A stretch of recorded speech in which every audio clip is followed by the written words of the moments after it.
Hello, ladies and gentlemen. Welcome to Two Up Front. This is Simon Provan. Yes, I am on the controls again, so it's always a wild card when I'm the one sitting here in the producer's booth. We shall see what happens. But also, we had to call in a sub today. I was out last week sick with the shingles, believe it or not. Yes, I know I'm young. I'm old, but I'm not that old. But was out with the shingles, and this week Baxter has some family commitments, so we called in our sub. We have Mr. T.C. Ward here with us. T.C., welcome to the show. Thank you. Fresh off the bench, so hopefully I can come in and make an impact. T.C., it's always good to have you on here, and, well, this is your first time in the studio with us, really. Last time you talked to us, you were on the phone. So, Yep. So how are things going? I know you're busy coaching. Yeah, things are really well. We are just finishing up our last week in the indoor facility until after the new year. So that's, it'd be nice to get a little bit of a break and stuff. But otherwise, yeah, everything's good. I don't have shingles, at least as far as I know. I'm a little concerned you didn't tell me that before I came in. I've taken all the antibiotics, all the antiviral medicine, so we're good. It's been a couple of weeks now. Brilliant, perfect. All right, sounds good. But I did notice you kind of scooted away from me on my introduction there. Anyways, we got a whole range of stuff to talk about, but before we do that, let me remind you of where you can listen to us. Always on Speaker.com, which is you can listen to us live there when we do our shows. But you can listen to us on Sports Radio America Fridays from 3 to 6 Eastern. So that would be 2 to 5 Central. We are also on demand on iTunes, Spreaker, and iHeartRadio. Well, TC, as we're here, we got a lot of stuff to cover. We're going to talk everything back a little bit. I was at MLS Cup, so I want to make sure we spend some time talking about that, my experience there, and, of course, watching my beloved Portland Timbers raise that MLS Cup, their first championship in MLS. Of course, they've been around for 40 years in various leagues, but this was the cream of the crop for them. We're going to talk a little bit about what's going on in MLS as far as a major event happening there. We'll talk a little bit about Abby Wambach.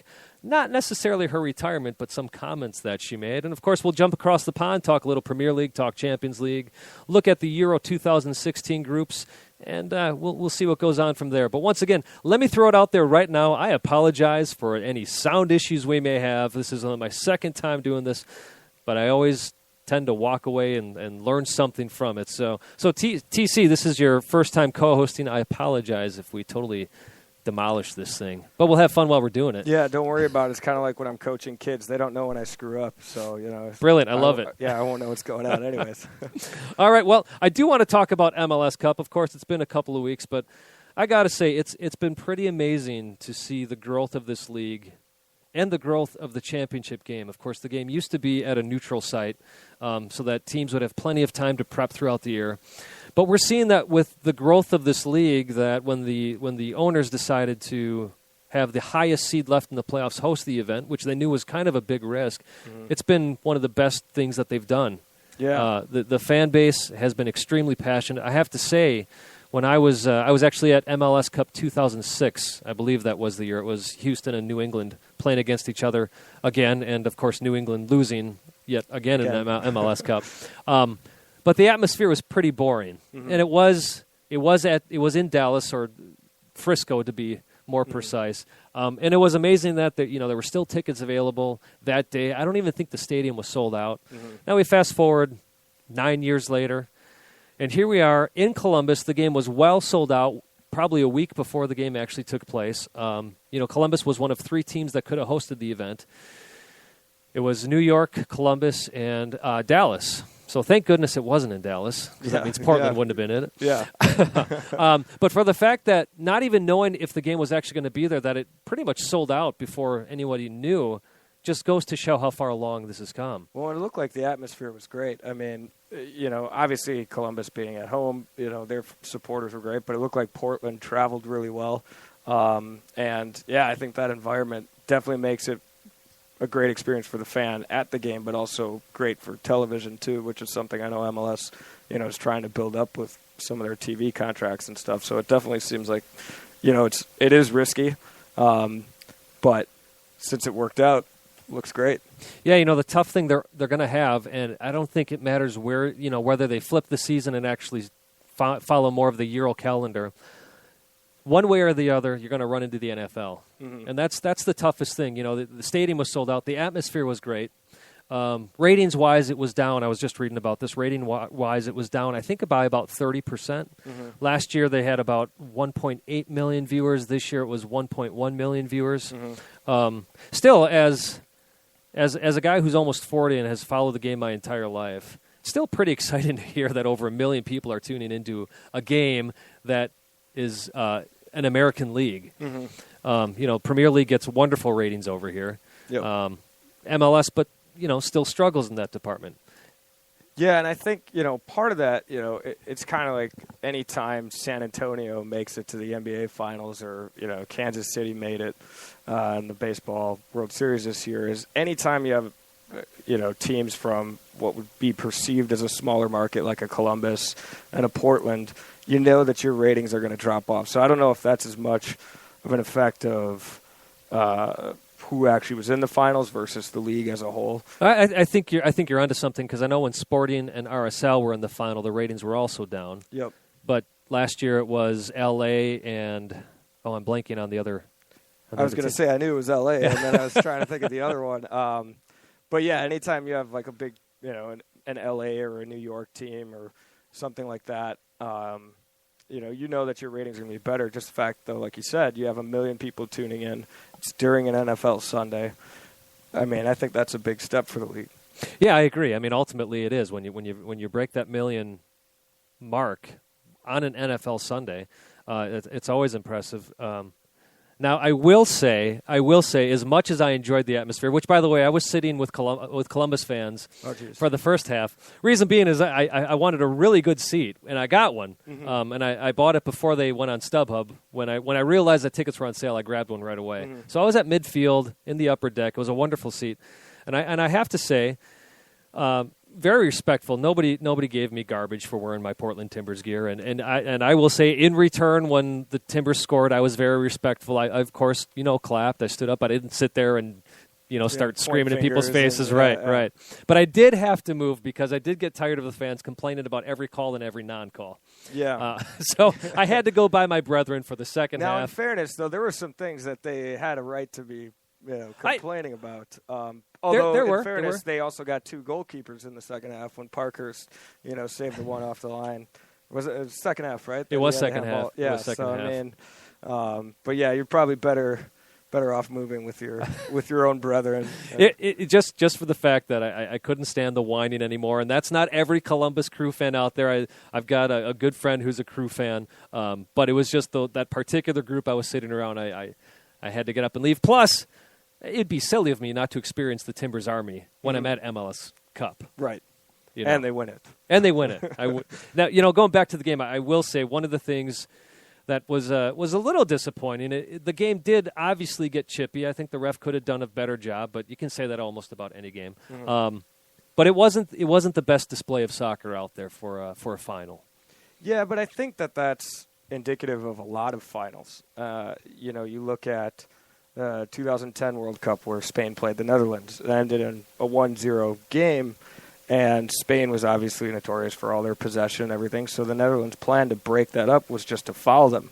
And probably the most iconic image is when Nigel de Jong or whatever basically karate kicked Xabi Alonso, right in the chest. But that was how that game was played out. Now, the following in 2012, the Euros, I think Italy thought that they could play with Spain, and they lost, I think it was 4-1 or something. So that was kind of an exciting final. But a lot of times you look at finals, especially in soccer, as being pretty cagey affairs until late, when teams might have to go for it or get a goal. What I think was strange about this one is it started out pretty wild, and then probably, it tapered off a bit. Sure. But I think, even last year or 2 years ago, the Champions League final when Real Madrid came back to beat Atletico, that was, I think it was a 1-0 game until the 90th minute, and then Real scores to tie it, and then they get 3 in extra time. But the only reason they got those 3 was because the game opens up more and more with each goal that they would score. But sure. I think that's pretty, and same thing with the mistakes. It's a final. Guys are anxious. I'm not sure what Columbus's goalkeeper was thinking. Steve Clark, I honestly don't think he saw Valeri coming behind him. I thought the way when you go back and look at that, I mean, he's taking his time with that ball, and that's all I thought was he doesn't even realize Valeri's there. And when I saw Valeri making that run when I was in the stands, I was like, "You're kidding me! This is going to happen?" Yes, it is. It's like Clay Matthews, breaking on the blind side of a quarterback. And I think I was actually I was watching ESPN FC, and I think it was that, and Taylor Twellman commented on it about how he had actually brought it up before the game in their production meeting about how who's the goalie's name again? Sorry. Steve Clark. Steve Clark. There were a few times this past season, where when he gets the ball on whichever foot, he's very, nonchalant about getting rid of it. He likes to drag it back. And so he said, if I was a forward, I would take note of that and look to press on it. So you can't say it was completely out of character for Portland to press the way they did when that happened, but you can definitely say, you're starting out, an MLS Cup final, you probably just want to ping that ball up the field. Yes. I mean, I'm pretty nonchalant game. when I'm playing, indoor over 40. I'm pretty nonchalant, but that's because I know those guys don't have as much speed. Right, exactly. You're not facing professional top-class athletes and stuff like that. So, sorry there. I just took myself out there a little bit. So that's a great point, though, because I had some friends who, this was back in 2002, since you were referencing that final.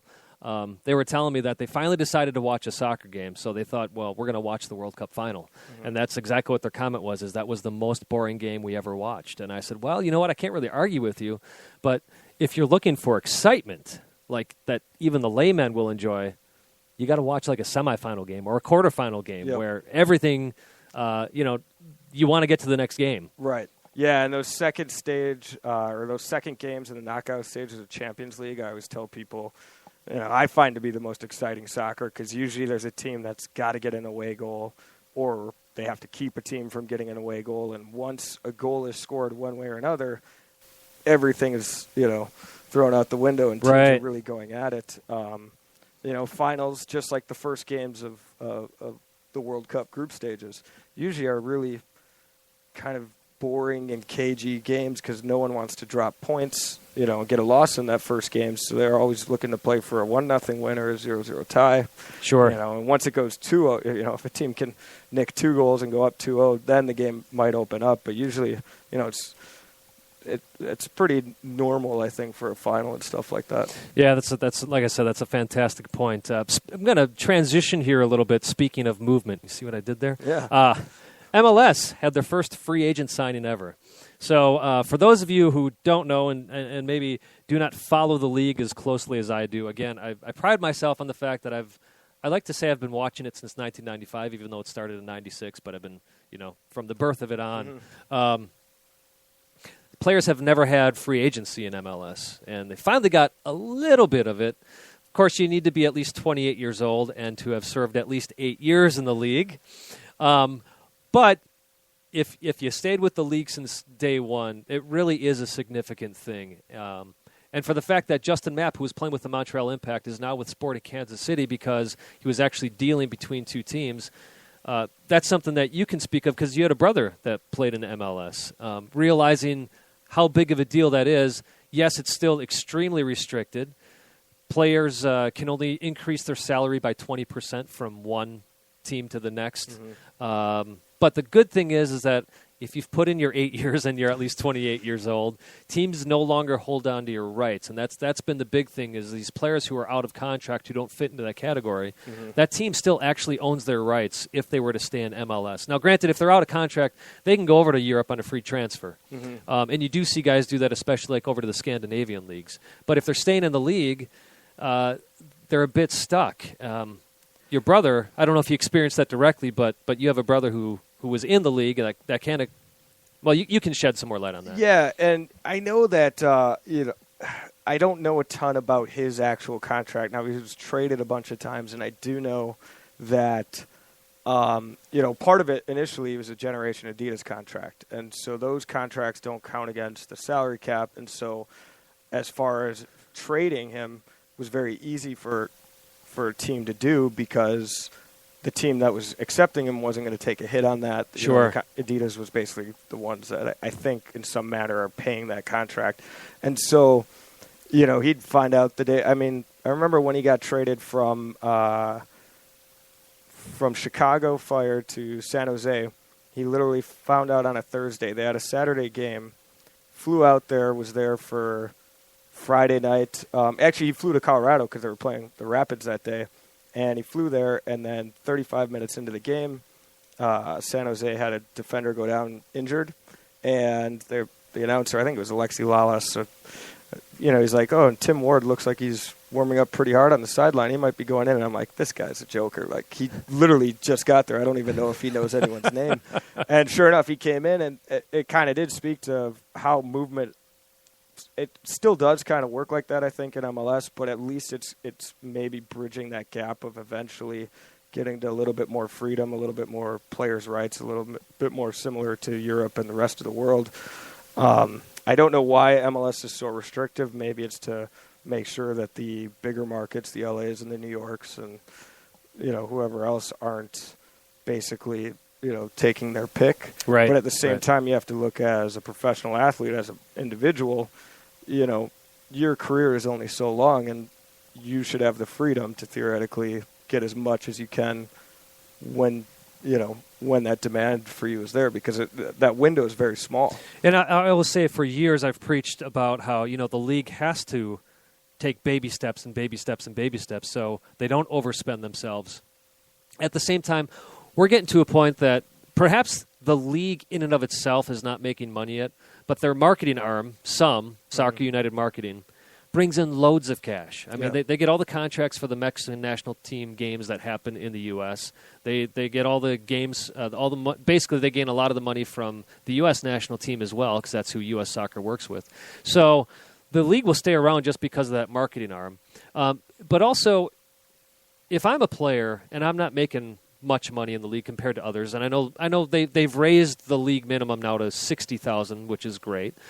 But if I'm a player and I'm being told, hey, guys, we just don't have much money, and then you see them spend $6.5 million on Michael Bradley, you see him spend $10 million on Kaká, I'm sitting there going, okay, you can't tell me you don't have much money when you're breaking the bank on these guys. Well, that's, I've always used to bring up the point of David Beckham, and at that time the developmental contract for a MLS player was like $13.9. Right. You could literally be playing, you could be in the starting 11, have a locker right next to David Beckham, and he's making, $100 million a year, or whatever it was they were paying him. And you're making, you can't tell me that money isn't there. And I'm not saying, it's got to be some socialistic sort of everyone gets paid the same. But at the same time, to make the league attractive for guys to stay here and for us to also bring in other young, exciting talent, the Giovincos of the world, well, there does need to be one more, more reasonable pay scale, and two, the freedom to understand that, hey, if you get into this team and you're in this contract, that's not like that's not where you the end, amount that you make it, that you have that ability to demand a higher wage or to get that from another club that is willing to pay you that kind of money. Right. It's funny talking about the early days. I can tell you that so when MLS first started, the National Professional Soccer League, which was the indoor league, was actually in a decent place. They had 16 teams. Guys were making decent money. We're from Milwaukee, and, of course, our indoor team is the Milwaukee Wave. Obviously, indoor soccer is not what it used to be. No. That's not a slight at the Wave. That's just the reality of the game in this country. I could go off too many tangents. But when MLS first started and they brought in a bunch of these indoor guys, there were at least 2 Wave players that were offered contracts by MLS, but they turned them down because they were making more money playing professionally indoor than MLS was offering them to play outdoor. Yeah, and that's great. I mean, and that's really now obviously it's changed, and for any number of reasons, good talent is now choosing to play outdoors, and so the indoor leagues have obviously suffered. But I still think, if you're trying to tell someone that, they go get a 4-year degree or they have the opportunity to do that, or they can make $60,000 for 2-3 years, I think they're going to choose that long-term, as much as playing professional soccer might be a dream of theirs.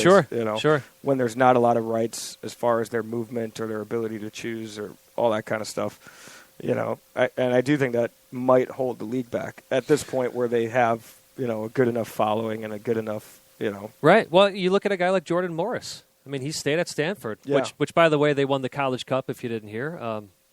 I believe Morris scored 2 goals.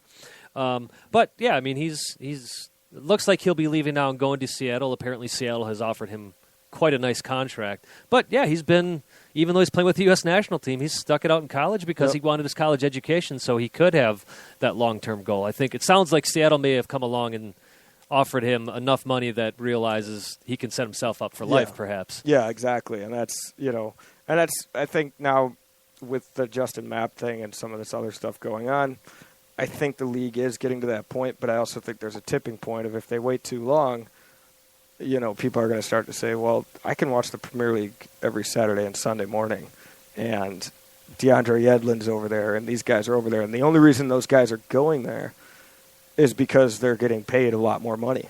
And, I mean, the exposure is something, but, It's very true. Speaking of the Premier League, when we come back on the other side of this break, we're going to jump into that a little bit. Leicester City still sitting on top. Go on, then. And what is going on with Chelsea? You are listening to Two Up Front. This is Simon Provan with my guest host, T.C. Ward. We'll see you on the other side of the break.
Welcome back to Two Up Front. This is Simon Provan sitting in the Two Up Front studio with Mr. T.C. Ward. He is our substitute today, so we could still be Two Up Front because you don't want to listen to me. I'm not a number 9, and you don't want to listen to me just by myself for an hour.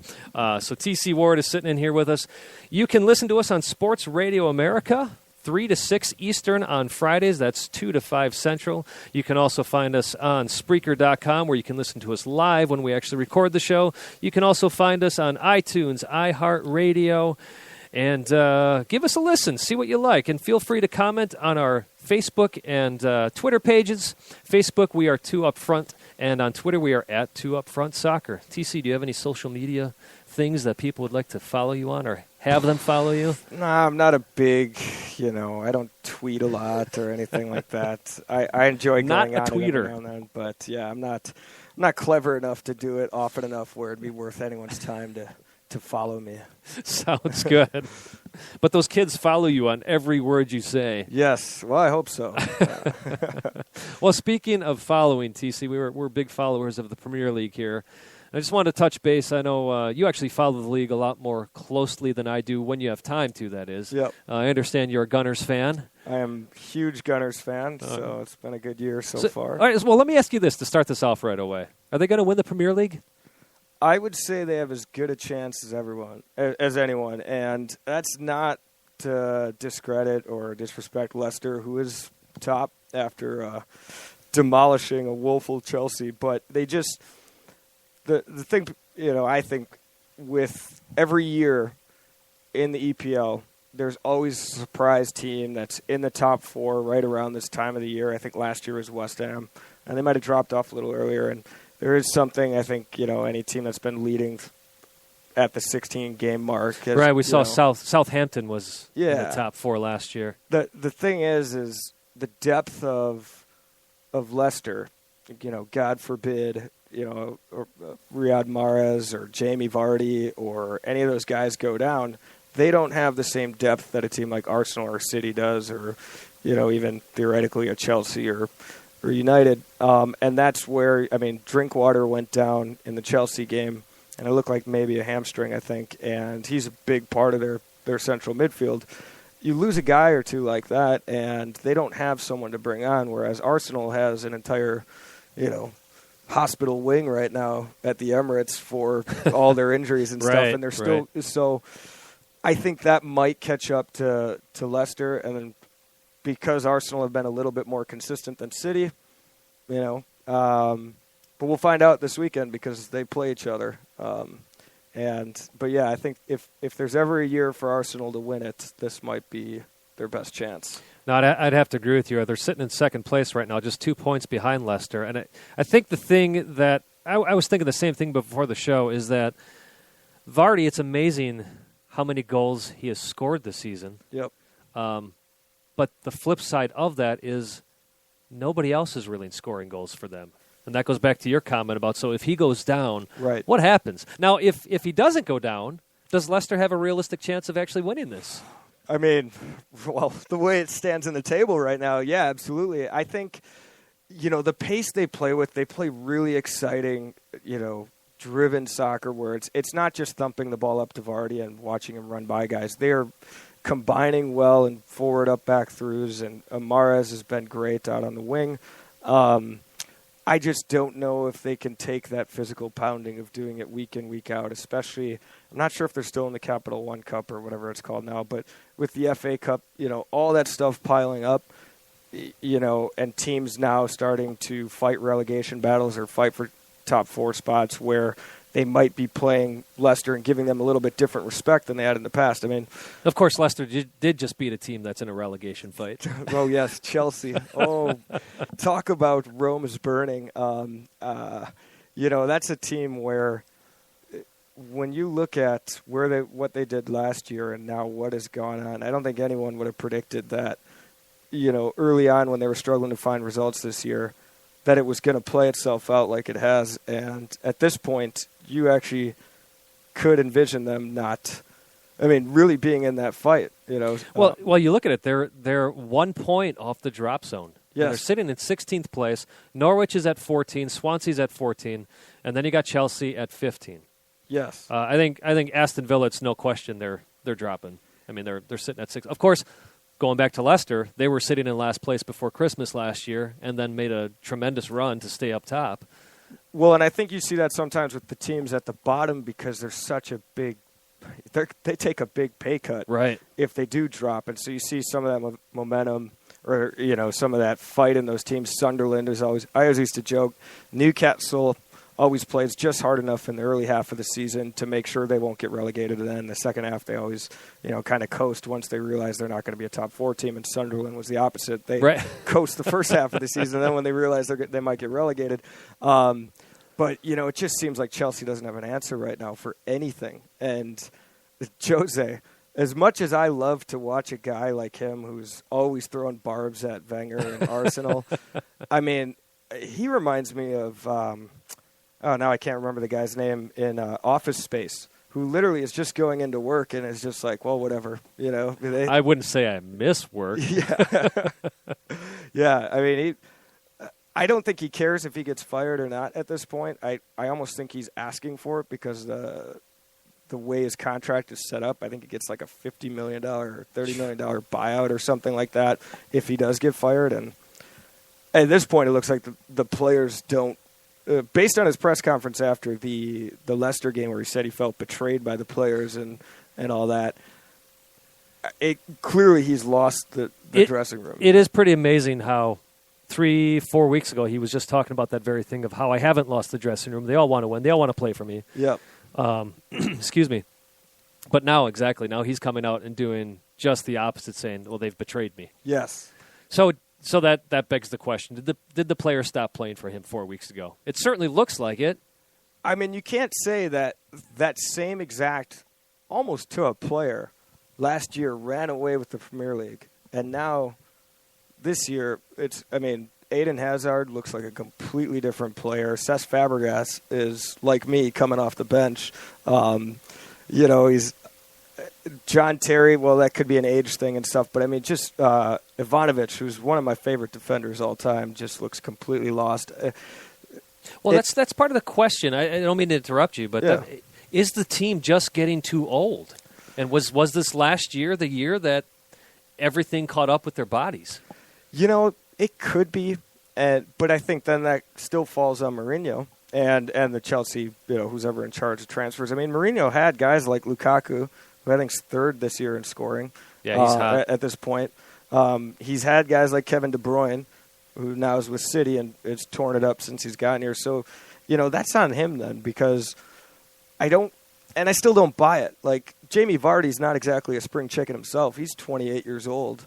I really think he's lost them. I think he drives players in a way tactically where they have to do something a certain way, and it's not exactly the most enjoyable soccer probably to play or to listen to, when you're playing 10 behind the ball and look at, so.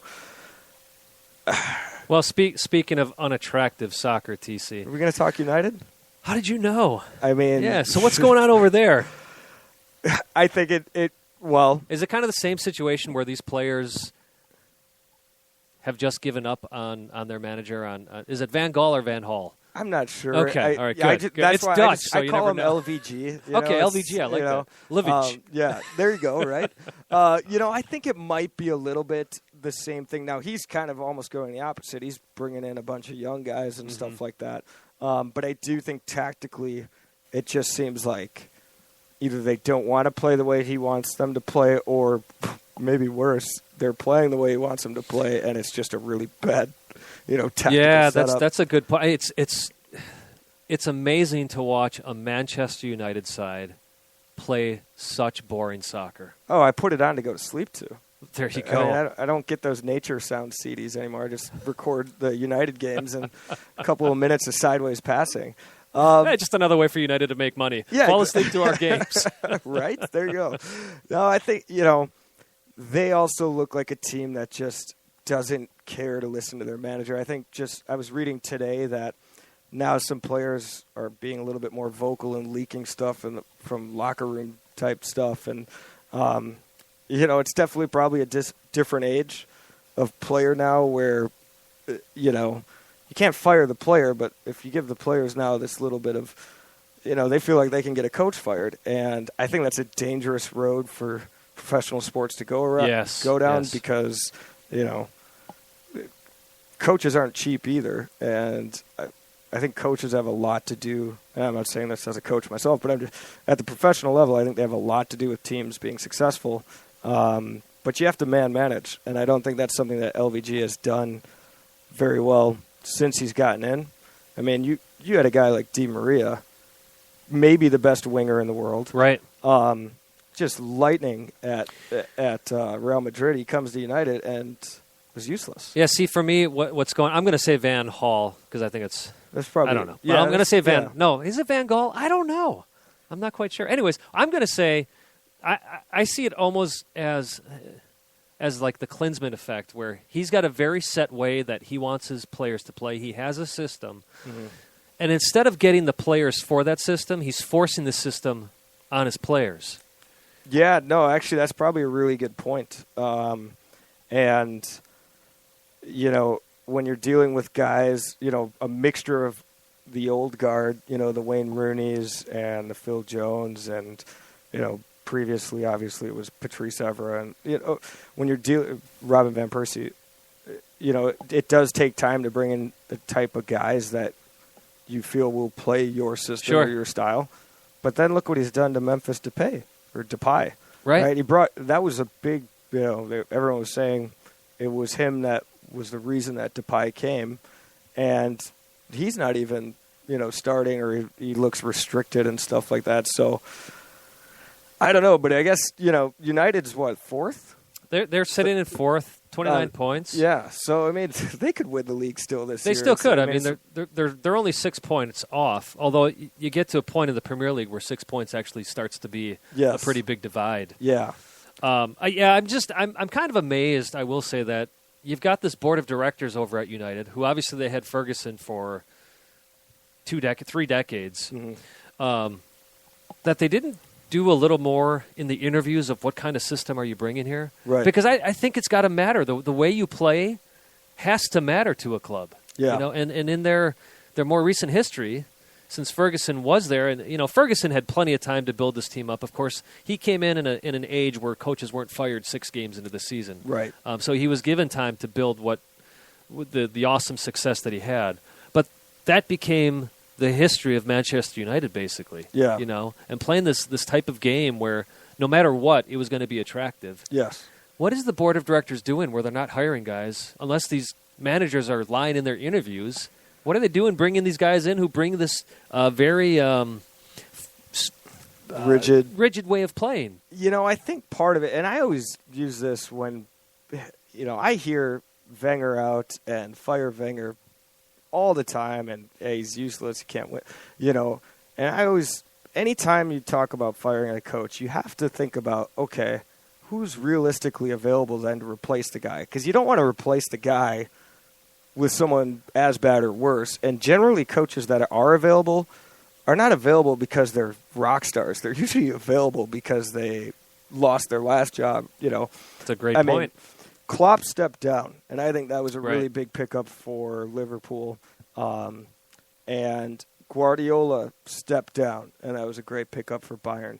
And I think those are the opportunities you kind of have to almost fall into, and otherwise you might have to ride it out, which I think United are probably going to do. I think they probably hope they'll get Guardiola, because it sounded like today he's not going to renew with Bayern, but their neighbors in City.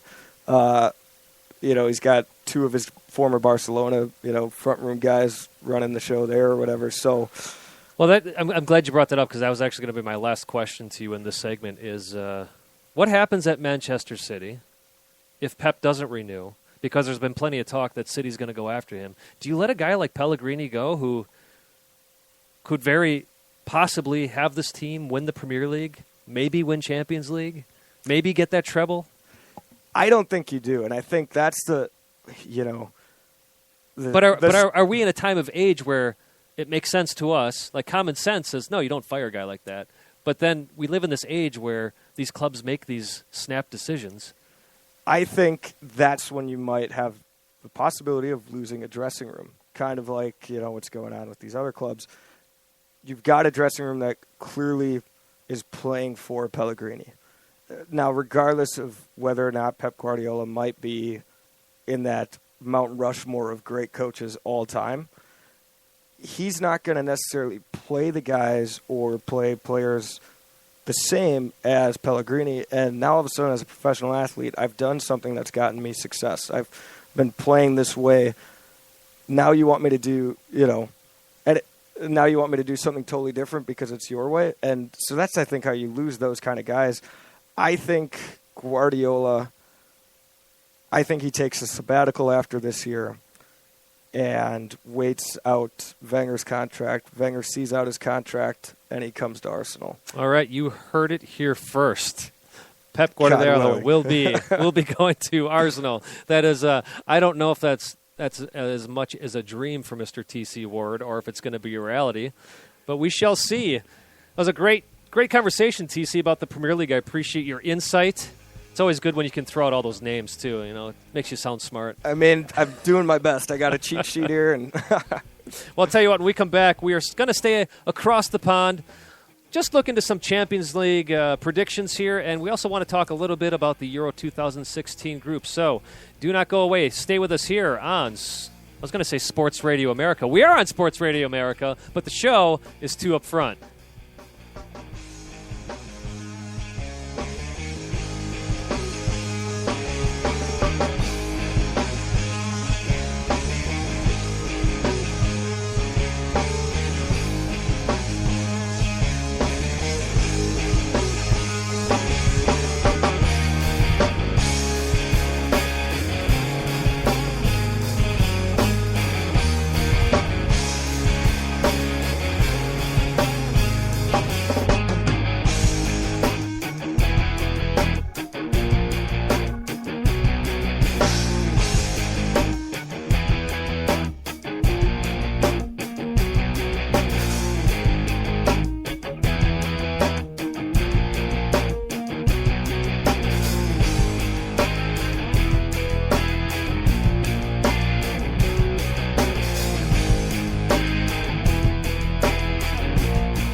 Welcome back to Two Up Front. This is Simon Provan in with my co-host today for the evening, Mr. T.C. Ward.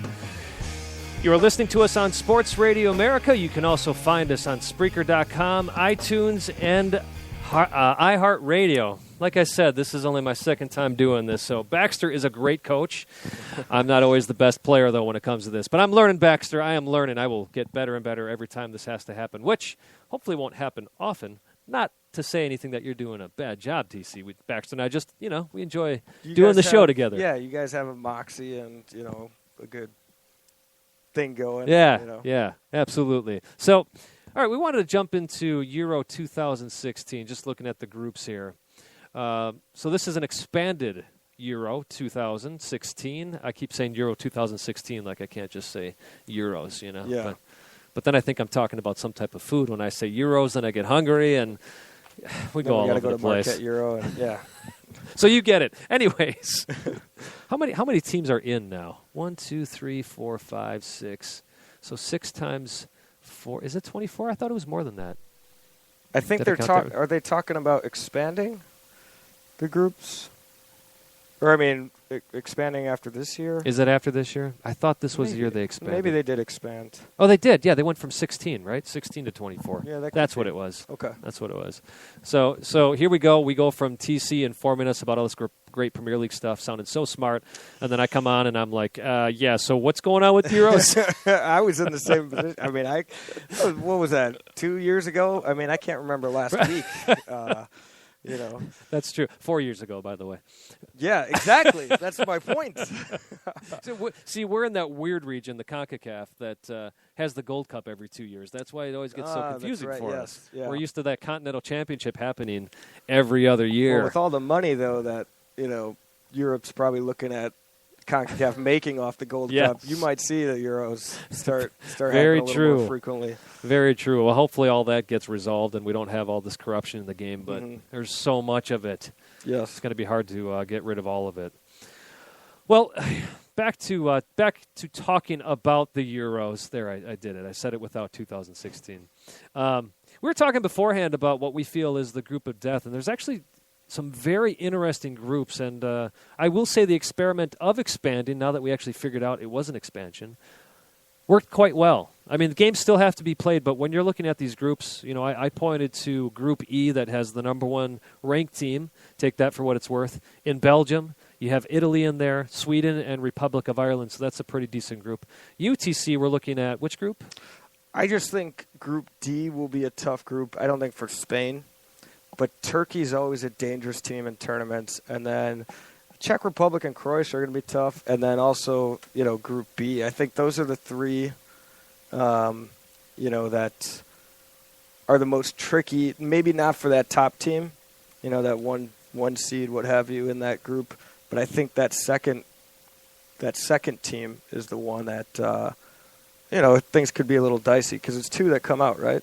It's 2 that come out. I have to imagine that there's going to be probably some third-place teams. I have to apologize. I haven't looked to see how it all works out here. But since there's 24 teams, you got to have at least 4 third-place teams for a round of 16. Okay.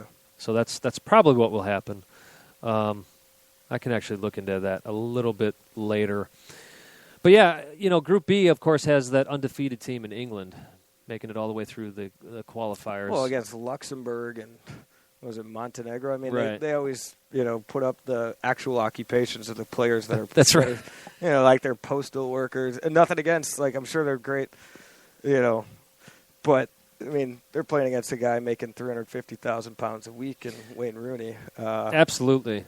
It is interesting because CONCACAF does get a lot of slack from the rest of the world for the bad teams that we have, but. You look at a San Marino. That's the one. Yeah. Yeah, they're in the middle of Italy. I think almost everybody, and I don't mean this in any redneck way whatsoever, but I think almost everybody in that city is related. I think that's what I once heard, or they're of royal blood or something like that. But it's basically a city-state. Yes, like Vatican City. Exactly. Kind of thing. Right. And you got Luxembourg and whoever else. So yeah, they went undefeated, but let's see what happens when they go and play, a team like Wales or even Russia, who's always a really good tournament team and stuff like that. So it will be fun to watch them play Wales. Wales, of course, not making a tournament since I think like 1956. So this is a huge deal for them. Mm-hmm. But then, of course, to have two teams from the United Kingdom in the same group, I'm very interested to see how the fans are going to react to that. Hopefully we don't see a return of full-fledged hooliganism. But let's face it, there's always that chance when you get teams like England playing Wales or England playing Scotland or Ireland or what have you. Yeah, no, I think it'll be a great atmosphere, and I'm excited for Wales too. They're kind of like almost like a Belgium where they got this golden age of players coming through with Bale and Ramsey and some others. I'm excited for them, and I think with guys like that, they could go as far as anyone else. I think it's actually a really even group of teams as far as I don't really see. I mean, I know Belgium's rated as the number one team in the world, whatever, but I don't really see like a team that you could hands down say is going to win it. Like 2012 was Spain, like you just knew, And I will say, my instinct, if I were to jump ahead and say I believe two European teams will be in the final. No, actually, I do think Belgium's going to end up winning this. I think they're not only is it a golden generation of players, but they're all in their prime right now. Yeah. Maybe Fellaini's a little bit past his prime, but man, when you got guys like Lukaku, who's just tearing up the Premier League, De Bruyne also on that team, it's a monster of a team. Of course, Germany's always up there as well, but my take is Belgium's actually going to end up winning this thing. I thought Belgium, they were a dark horse pick for a lot of people in the World Cup, and maybe it was a little bit, maybe that was a good warm-up for the Euros for them as far as that experience of being in a tournament. They're a younger group of guys and stuff like that, so maybe this is kind of where they have that experience because it's probably going to be a lot of the same guys. But, there's always teams like Italy who are in their group. Yes. Who are great tournament teams. Yep. They'll play the ugliest soccer on the planet to get a 1-0 or 0-0, whatever it is they need. That was the 2006 World Cup. Yes, exactly. So if Belgium can subscribe to that sort of tactical nuance of understanding that sometimes they're going to have to do that, yes, I think they probably have the most talent, but I'd love to see Sweden win it. I just want to see what Ibrahimovic does if he wins the Euros. But, yeah, I think Belgium's a good pick. I do want to point out one group here that we're looking at. Austria, Hungary, Iceland, Portugal, Group F. If you can say there's one group that it's probably weaker than the rest, that would be my money. At the same time, you got some cool historical lineups here with Austria taking on Hungary. Of course, just looking back at the history of those two countries. But then you got a newbie team in there like Iceland, and of course, you talk about good tournament teams, then you talk about really bad tournament teams, and Portugal fits that description. Yeah, if there was ever time, talk about Chelsea's collapse, how interesting would it be to see Portugal not make it out of this group? Oh. To see Ibrahimovic win a tournament like this, to see Ronaldo crash out of a group like this and out of a tournament like this, I think you'd see some great television. I think that they could field their medical staff though and make it out of this group. I really don't think see so. Any of those teams really challenging Portugal. I think they'll have an easy group and get out. But for theater purposes, it'd be great to see them not do it. Well, and these, you know what, though? I can say, yeah, speaking of theater purposes, for entertainment value, this is probably going to be some of the most fun games to watch because they're all going to believe they have an opportunity to get out. Well, yeah, and, with that, if there are 3 third-place teams to come out, it might be a group where, because there's not going to be that caginess, everyone's going to be playing for a win. Maybe those second and third place teams both come, have 6 points or 7, which would probably get them through. So, everyone loses to Portugal theoretically, and then, 2 of the teams, in Iceland and probably Austria. I don't really think Hungary's got, they both sit on 6 points. Well, I don't see a lot of other third-place teams having 6 points. Right. No, I completely agree with you. So TC, you've been throwing a lot of names out that we also see taking place in Champions League. So while I got somebody here who follows this like the diehard fan that you are, just love to get some of your predictions that we're going to see here. Of course, these games won't be played for quite a bit, but I'd like to see your Arsenal, toughest draw that you could possibly get. Now, taking on Barcelona. Here's my thing with that. And, of course, yes, that's 100% accurate. Barcelona looks like, with that front three of Neymar, Suarez, and Messi, is just an unbelievable, group of forwards to have to face and defend against. But we did just beat Bayern, who aren't really too many shades off of what Barcelona is. And maybe you could argue better defensively. Sure. Sure. But for me, selfishly, I want to play a team like Barcelona right now. I don't want to have an easy matchup in the round of 16 and then face Barcelona in the group of 8 and have another 2 games. If we're going to do anything, it's probably in the Premier League. So I'd rather get I was almost rooting for us to lose against Olympiacos, except I didn't want to go to Europa League, where we probably would stay in that tournament longer. So I'm good with the Barcelona thing. I don't think we really have a chance unless, Wenger's not going to get any quality in the January transfer window that he can use in a Champions League game because he'll be cup tied. So I don't see us winning, but if we do, then, we might as well win the Champions League too, because Barcelona's the best team in the world right now. Absolutely. Yeah, and you would certainly like to think, if Arsenal takes Barcelona out, that would give them enough to get past whoever it is they would end up meeting the rest of the way. Right. I think the other really tough matchup is probably going to be Bayern-Juventus. And I know Juventus haven't been the same since last year, but they're still a team with loads of experience. We're talking about Italy and their tactical discipline in tournaments and stuff like that. Well, I don't think that's an easy matchup for Bayern. The Chelsea-PSG thing, what is this, the 3rd year in a row now that they've met in the round of 16? Who knows what Chelsea are going to see? I mean, in Champions League, everyone's saying they won their group. It was, they did great. Well, they had Tel Aviv Maccabi or whatever. Right, in their group. Right. They had an easy group. They should have won that group. So who knows between now and then what's going on at Chelsea's training ground and medical staff. I got to say, it's almost scary to think about what PSG can do to Chelsea at this point. Yes. Of course, keep in mind these games. Score. That's right. Yes. These games aren't until February, so it's actually literally 2 months from the day that we're recording the show that the first legs will be played. So who knows? Maybe we see a lot of cash spent at Chelsea. They certainly don't deserve to spend a lot of cash. Jose doesn't deserve to spend a lot of cash for the transfer season, but at this point, very well may have to. Yeah, but again, that's the tough thing is if they do get any talent in January, odds are that talent is going to be cup tied. So anytime, if it was a player that played in, I believe it's the UEFA or Champions League, they can't play for another team, because obviously it would keep a team from getting knocked out and then losing all their players. Sure, right. So I don't know who they're going to get that's really, better than what PSG have. The Ghent-Wolfsburg, I think that's a great story. It probably is going to lose them some ratings for that game or whatever, but at least you're going to have one of those teams advancing. And, hey, Wolfsburg, I know you're a United fan, but they looked really good against United. I'm an Everton fan.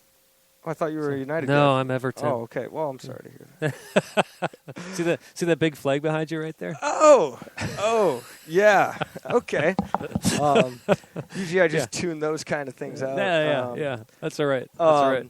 Well, either way, Wolfsburg looked really good against United.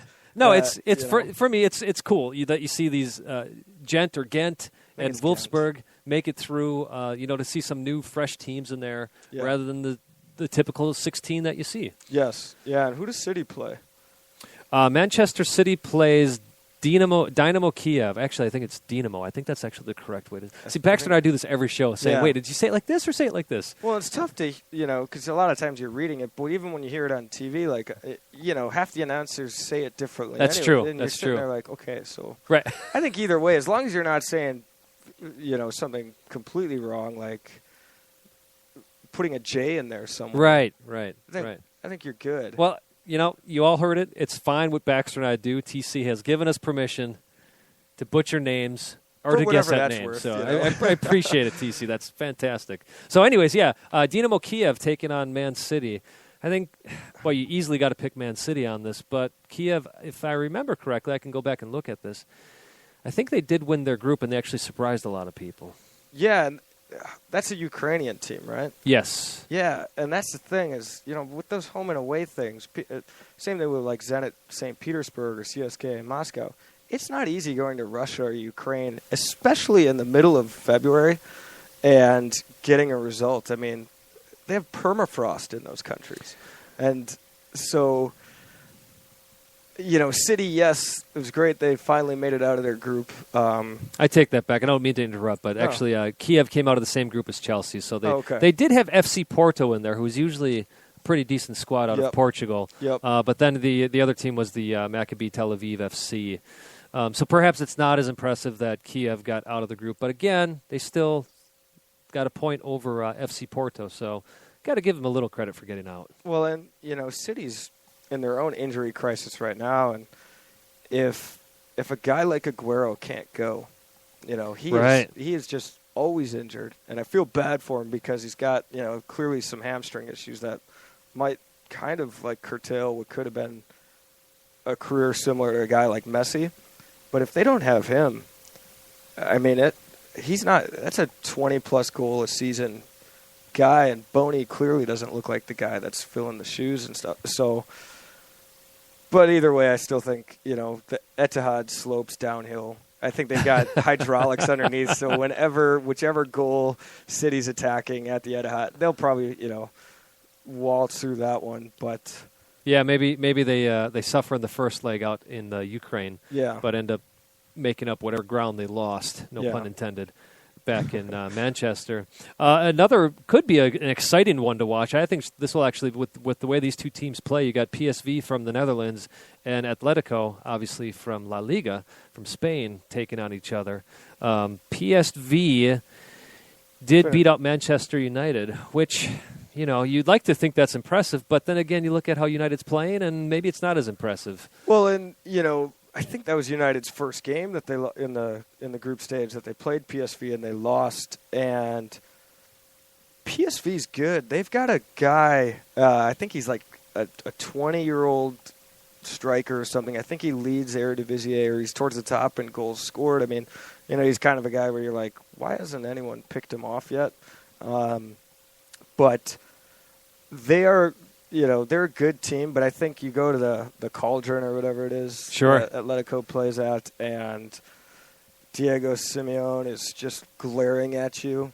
I mean, that's enough for a couple of goals there. So I think this is where the dream probably ends for PSV.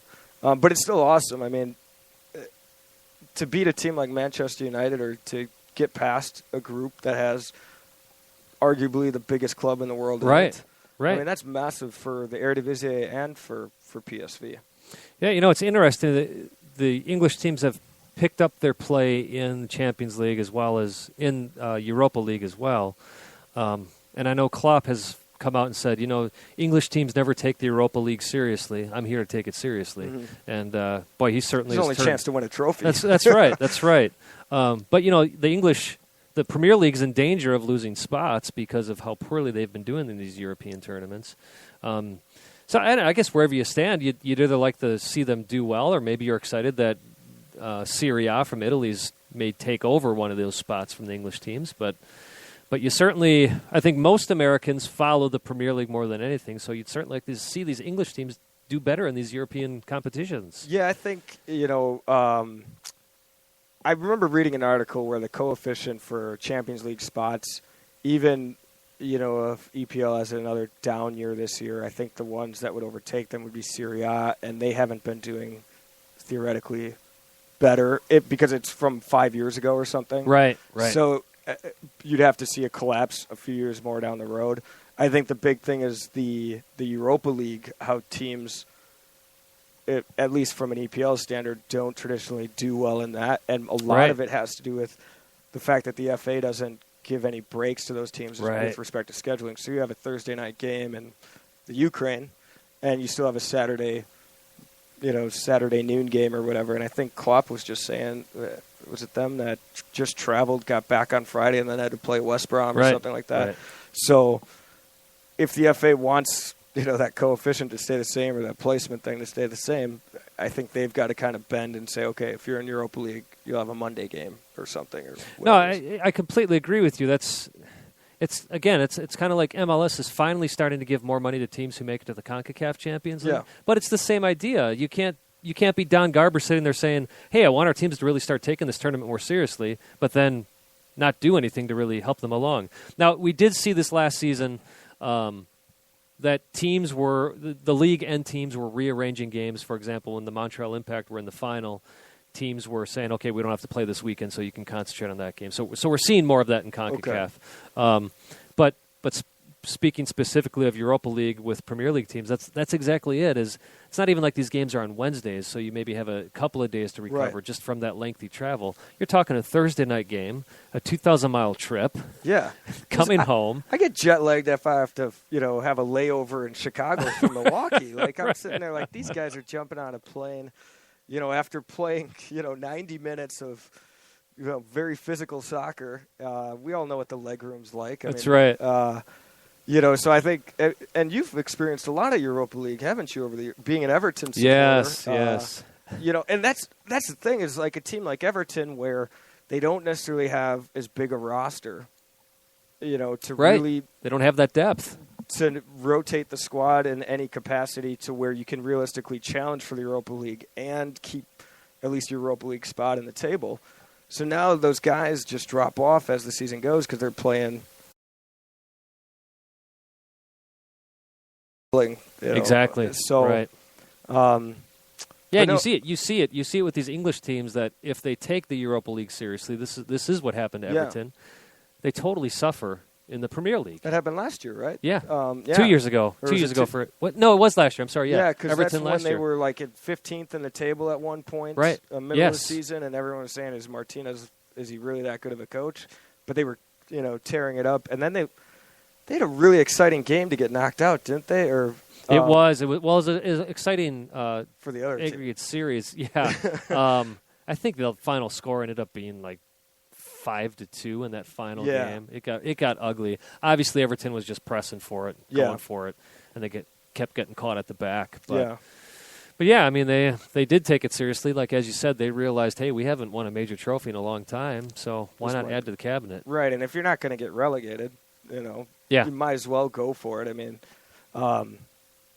now Chelsea, they kind of missed that boat because now they're through on the group stage. They don't get a Europa League spot, so they're just not going to win a trophy this year. That's right. Well, one last game I have to ask you about because we were trying to figure this one out. Benfica and Zenit. Yes. Who do you got?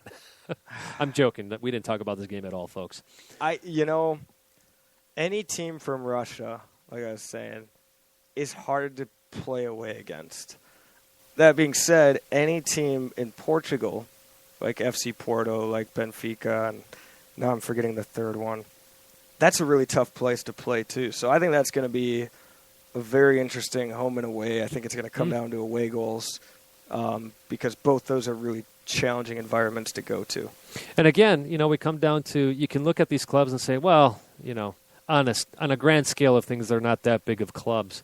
But these games tend to be the ones that are really fun to watch. It may not be the best soccer, but it's exciting soccer to watch. Yes, yeah. Yeah, you're not going to see, if Jose is still at the helm for their final or for that knockout stage game, you're not going to be seeing 10 men behind the ball at Benfica. Right. Very true. Well, we're going to go to one more break here. We'll come back. Actually, we may do one more break. I don't know. I'm just sitting in for Baxter as the producer. Who knows what's going on? We've had a fun show. We've had a fun show so far talking MLS Cup, Premier League, Champions League, Euro. We're going all around the world, folks.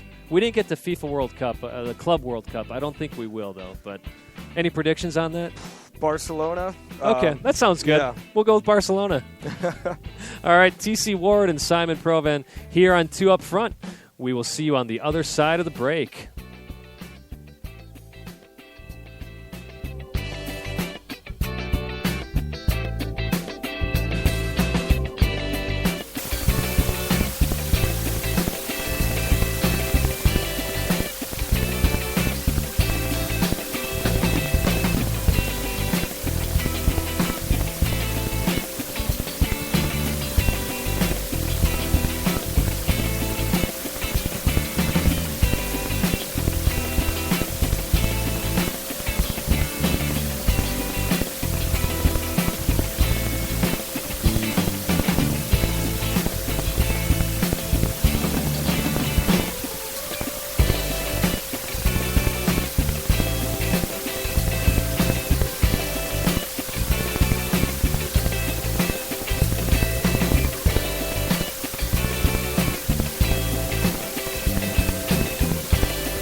Welcome back to Two Up Front. This is Simon Provan with my guest host, TC Ward. All right, TC sitting in for Baxter, who is at home spending some quality time with his wife, as well as he should. We are here. We've been talking a whole lot of different stuff here, MLS Cup, Champions League, Premier League, what have you. Folks, you can listen to us live on Spreaker.com. You can find us on demand on iHeartRadio and iTunes. And, of course, you can listen to us on Sports Radio America every Friday. Well, not every Friday, but nearly every Friday, 3 to 6 p.m. Eastern. That is 2 to 5 Central. Thanks so much for listening in. You can also find us on our social media pages. Facebook, we are 2 Up Front. And Twitter, our handle is at 2 Up Front Soccer. Folks, we change things up a little bit. That's what you do when you have just a tiny bit of a formation. So usually it's Baxter and I playing straight up front with each other, but today we had TC play a little bit further up. I was the withdrawn forward. I like that. I like to just, at this point in my life, I like to just kind of sit up top and, as well the ball. And as well as you should. So you're more of a classic number 9 then, would you say? I like to think I am now. Yeah? I never really, I played a little bit of forward growing up and stuff like that, but I was always kind of the guy that you could put out wide, or whatever. And I obviously at this point I was bored with that position. So now if I play with someone or whatever, I'm like, yeah, I'm a forward. And they don't know me because that's not like I had some career. That, wait a second, I know. Yeah, no. Right. Yeah. So now I'm that guy. Either way it works. You've done a wonderful job filling in for Baxter. So thanks again for coming in. Yeah. Well, we don't want to leave the show just yet. We want to do. Speaking of changing things up. We want to do a little bit of what we call our 50-50. So this is going to be TC's first shot at a 50-50. You've played soccer your whole life, so I'm sure you've had some pretty exciting 50-50 balls that you've gone after. Probably cracked a few ankles and probably taken a few cracks yourself. Yeah. I was always kind of close my eyes and hope this works out. No, yeah. Love a good 50-50 challenge. Awesome. Well, for those of you who don't know 50-50, what we do is we take on a topic from the soccer world, and we each get 45 seconds. One of us usually wants whatever it is that we're talking about. The other person doesn't want that or agrees, disagrees. So this week, since it's been in conversations, it was at the Board of Governors meeting for MLS, Don Garber has basically come out and said they want some type of form of instant replay in Major League Soccer. So since I'm going to be the nice host, I gave you the opportunity to choose what you wanted to do. I will go first on this, then you can come in and tear my argument apart. So we each get 45 seconds, TC, it's kind of like the soccer game, 45 minutes, one half, 45 on the other. Is there added time? Stoppage time? Since you're a guest, I may give you a little bit of stoppage time, but generally we try to keep it at the 45 seconds. Okay, so no Fergie time. No. Rolling. Okay, got if it. You were If you were a United fan, you may get that Fergie time. Fair enough. All right, so I'm going to start out and maybe shock a few people and say, yes, I'm actually okay with instant replay, and I think it can help. Now, there's got to be a limit to it. But what I base this on is the argument that I keep hearing is that it's going to slow the game down if there's instant replay. Now, I think on goal scorers that tend to be, you're not really sure if it went in or not. Of course, goal line technology can help with that. But you look at all these plays that happen where players just completely surround a ref and yell at him for 2 or 3 minutes before order is restored. Well, instead of having that 2 to 3 minutes be filled with these mass confrontations, let's have instant replay where it's not necessarily taken out of the ref's hand, but that the ref will get a moment to see the call that he made, look at it, and decide whether he got the call right or not, and actually have the correct call. That was my 45 seconds. There's so much more I could say. Don't speak on it yet. Don't speak on it yet. You got your 45 seconds to tear me apart. Then we'll have a little conversation about it afterwards. So you ready, sir? Yes. All right. Go. I cannot disagree more. and here's why. Because I don't even think it works in other sports. I mean, you look at the discussion over any NFL instant replay, like the Des Bryant thing. I mean, it just makes so many more people now argue about, is that the correct? And now you have all these like addendums to rules and what is a catch and what isn't a catch and what is so I don't think it does any good in those sports. And on top of it, I feel like there's too many moments in games. I mean, would you have called back that throw-in that should have been for Columbus, in the MLS? I mean, are you literally going to look at every single thing? I think at some point people just got to stop whining and deal with the game, and, it's the life lesson. Look at that. You had 2 extra seconds. You're asking for stoppage time, and you had 2 extra seconds. I didn't have anything. I mean, there's really nothing else to say. I think it's dead and done. Hey, I mean, I'll tell you what. I'm up 4-0. I will tell you that is the best argument I've heard against it. The other argument I hear is, well, human error's got to be part of the game. I don't buy into that. It has to be part of the game. Yeah. But your argument of how it doesn't work in other sports, I have to say, I mean, being Packers fans, right? What happened 2 or 3 years ago with the Seattle Seahawks? Yeah, that should have easily been overturned. And it wasn't. Well, then you look at last year. It was last year in the playoffs against the Cowboys, and obviously being a Packers fan, I'm grateful for it. Fine with the call, but, right. But the Des Bryant, I don't know how that's not a catch. Right. I don't, and that's where I get to all these now. It's like rule or law 19 or law 18, but then there's like 7. It's an outline of the A and then the Roman small. Yes. I mean, you're literally going down to and in a sport like soccer where there's not tons of stoppages, or not supposed to be. What is and isn't going to be a reviewable thing? And when do you say the scoring play started? No, that's a fair point as well. But the only thing, like I said in my argument, is to say I still don't think ultimately it's going to make the game any slower if we're talking about controversial calls. Because, like I said, and I will say this is an epidemic in MLS that I wish they would solve. Yeah. But this mass confrontation with referees, and I tell you, every single call, it seems like almost every call in MLS, a player's got to scream about it. And you know what the refs have to do at some point is just start throwing out cards. That's right. And just really send a message. I mean, I put a little bit on that on the referees as far as, they don't have an easy job. But one way to really, mitigate that situation or make it disappear is to start saying, hey, if you're not the captain and you're coming to talk to me, this is a foul. This is a handball at midfield, guys. I'm going to start giving cards. I think goal line technology is a great idea. I think that needed to be done. I like the end line referees that they have in Champions League. Yes. I don't know why they don't seem to call. I think they are the goal line technology for because the EPL is the one with the stuff in the goal post or whatever. I think you should have more referees in soccer as far as those 2 on the end line or the 1 on the end line where they can also help in calling fouls or whatever. Elbows to the face on a corner kick. Yes, exactly. Because I do think it's a very fast game now, and it's. But well, it is, TC, and that's one of the arguments I have. But I would be fine if they had. Let's see, that would be the 2 assistants, traditionally called linesmen, the guy in the middle, and then I guess you would have 4 more. 2 more on each end line, so 4 more assistant referees. I'd be okay with that because the game is so much faster than it ever was before, and the refs can't keep up with it. And you look at the ratio of referees to players. Basketball has 3 referees for 10 players. On the court. And a great example of this, by the way, is what happened with that goal. Yeah, I mean, I'm a Timbers fan. I love that they scored that second goal, but I'll be honest, the ball went out of bounds. Had to be. But when you watch the replay, you will see that the linesman is watching for offside. Yep. So he didn't turn and see that ball was out. So can you really blame him? No, because he was doing his job. Right. But if you have another guy that's down at that end line and he's responsible for keeping his eye on that ball in those moments, right, then you're going to get that call right. Yes. At the same time, as a Columbus Crew, you don't give up and wait for that whistle. Well, and you know what? The only guy that gave up was the guy that was running to either take the throw it or whatever. Right.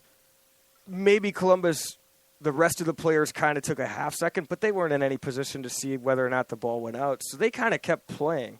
And it wasn't like just that guy went down and scored. It was 2-3 passes, right? Exactly. Yeah. It was. Yeah. So, and they benefited from a Michael Parkhurst end zone catch or whatever. Right. But again, the end line referee or whatever would have called that theoretically. That's I don't know what the other guys are watching. Well, I'll tell you what, TC. I love the fact that we started the show talking about MLS Cup and we somehow made our way back to talking about MLS Cup. And all is right with the world. I will always talk about MLS Cup as long as the Portland Timbers are holding that MLS Cup. But, well, it's time for a segment that we tend to end our show with. You'll hear the music. I think that we will win! I think that we will win! I think that we will win! I think that we will win! That's right. It is time for our I Believe segment. So this is the portion of the show that we talk about something that we believe is going to happen in the soccer world, may be related to the show, may not be related to the show. TC, do you have an I believe that you'd like to share with the audience? I do, and I kind of alluded to it earlier during the EPL discussion, and being a huge Arsenal fan, I believe Pep Guardiola will be the next coach at Arsenal. Is he going to have a stop before that? No. Traditionally, and he's only coached at Barcelona and now Bayern. But after he was done at Barcelona, he took a 1-year sabbatical, lived in New York, where he's pretty anonymous. And I think part of that has to do with he's so intense and so engaged, like he feels like he wears himself out and he wanted to break. And maybe part of it was like he didn't like the opportunities available to him when he was done with Barcelona. I think he'll do the same thing after Bayern because there's not going to be an attractive enough offer. At the same time, Wenger has 2 years left on his contract, this year and I believe the following year. And he has come out and said, especially in the last 6 months, he wants to set up Arsenal when he leaves in a position not only with their players and the structure and everything that he's built there, basically, but also with the correct coach that will have the same ideologies and philosophies and all that. Well, the two coaches might not always agree when they play each other or, coach against one each other, but as far as their ideologies and philosophies about how the game should be played and represented and all those things, they are about as close to one another as I think you could. I mean, Mourinho's not the successor to a Wenger no, club, not at all. So I could see Guardiola being the guy that Wenger, passes. No, I the torch think to. it's a great point. I mean, you look at Bayern Munich. I mean, he basically took that team from being your typical German, we're going to play in a shell, we'll play very patient soccer, to a very attractive attacking side. Yep. And, of course, that's what Arsenal's always been about with Wenger at the helm. Sometimes to a fault. Right. So I guess it's my turn for an I believe. Yeah. It's going to sound a little cheesy, TC, but I believe you did an awesome job today. So Thank you for joining us on the show. We are two up front, and we'll again. See, now I'm floundering here. This is where Baxter usually handles the signing off duties. Anyways, we are two up front. TC Ward, thank you again for stepping in for Baxter, being a wonderful co-host. My name is Simon Provan. You can listen to us on Sports Radio America on Fridays from 3 to 6 p.m. Eastern, 2 to 5 Central. You can listen to us live on Spreaker.com. You can also listen to us on demand at Spreaker.com, iHeartRadio, and iTunes. Make sure you check us out on Facebook at 2 Up Front or on Twitter at 2 Up Front Soccer. With our manager being the one above, we are 2 Up Front.